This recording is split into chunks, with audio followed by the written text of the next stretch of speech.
Hi, and welcome to the Sonatype and Cloudbees VendorDome. I'm Stephen Magill, VP of Product Innovation at Sonatype, and I'm here with Hope Lynch, Senior Director of Platform at Cloudbees. We'll be moderating this session, which also includes Sacha Labourey, Chief Strategy Officer at Cloudbees, and Brian Fox, CTO at Sonatype. And what we're going to be talking about today is just being a developer in the age of cybercrime.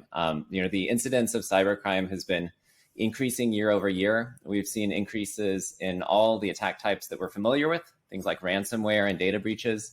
And we've also seen new attack types emerge. So several of these new attack types target the software development practice itself, either the tooling that we use in development or the software supply chain. And this has really increased the set of risks that developers have to consider as they set up pipelines, write code, deploy applications. And what was already a pretty big security burden that developers face has been growing and becoming more complex. And so that's the general topic we'll be discussing today. We'd like to keep this interactive. So if questions come to mind as we're discussing these topics, please paste them in the Track 4 Slack channel. And we'll bring them up to the panelists. So with that, I'd like to start with a round of introductions. So we'll go around and everyone can spend a couple of minutes introducing themselves. Why don't we start with you, Sacha? Hello, everybody. My name is Sacha Labourey. I'm joining you from Switzerland. I'm the co-founder of Cloudbees. I've been the CEO for a decade. Now I'm Chief Strategy Officer. You might know Cloudbees as being the enterprise Jenkins company. We've done that. We're doing that, but we're doing a lot more things as well. We're delivering an end-to-end solution for software delivery. We're focused on helping enterprises, which means that we both want to simplify the life of organization while at the same time recognizing their specificities and the complexity they typically quote unquote enjoy with lots of different tools and processes and so on. So I'm very happy to be here with everybody today. Great. Brian? Hi, I'm Brian Fox. I'm co-founder and CTO here at Sonatype. My background is in software development. Early days, I was working on Apache Maven, still involved in Apache and those types of projects.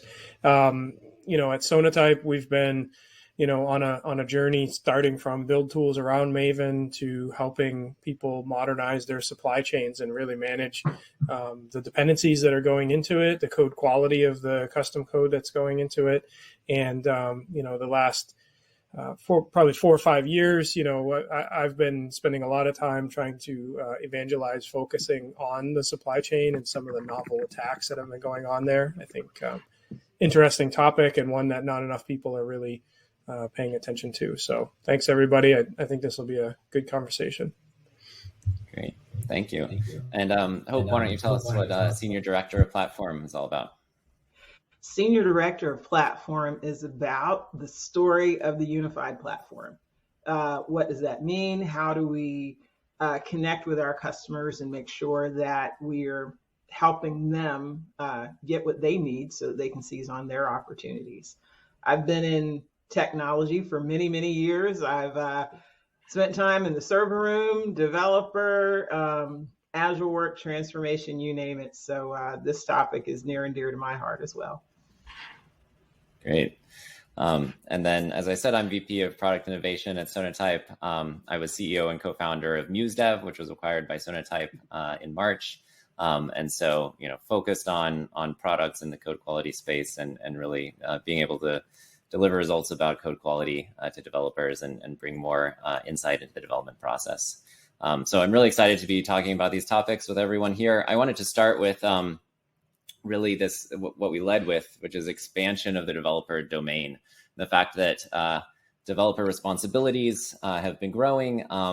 They have significant new responsibilities. It started with ops, right, with the DevOps movement and having developers take ownership of a lot of those operational aspects. But then it's advanced into security. Secure development practices are now sort of expected to be part of everyday work, something that developers are aware of. And then we talked at the beginning about the new types of attacks that the developers are facing and have to be aware of. And, humans only have so much attention and capacity for productive work, right? How do you split your day? How do you split your attention among all of these concerns? I'll put it out to the audience. If you have any stories about the difficulty balancing these things, we'd love to hear them, or questions that come to mind there. So I guess the first question in this topic is just what practices and tools can developers adopt to help them better cope with this huge array of responsibilities? So I can maybe start. Obviously, you need tools, right? You're not going to guess what goes wrong without any tools. So tools are always a great support for that. But what we're seeing is that there is no magical tools that's going to solve every problem, and especially in bigger organization, you end up also with some mystery. So one of the problems that a lot of organizations will face is that they're not going to have a problem of we don't have a tool, but we have a lot of tools. We have too many tools.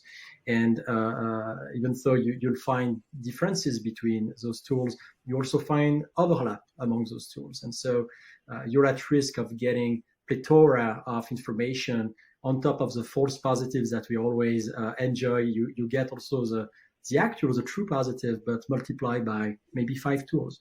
So all of this is being shifted your way as a developer. So you get that quote unquote tsunami of feedback. Sometimes we talk about, I'm not sure if you know how we feed mushrooms, right? But you throw SHIT to the mushroom to feed them. So sometimes the developers feel like they're being mushrooms, right? They're being kept in the dark. We open the box, we throw a list of false and non-false positive, we close and go deal with it, right? And so that's, I think, one of the problems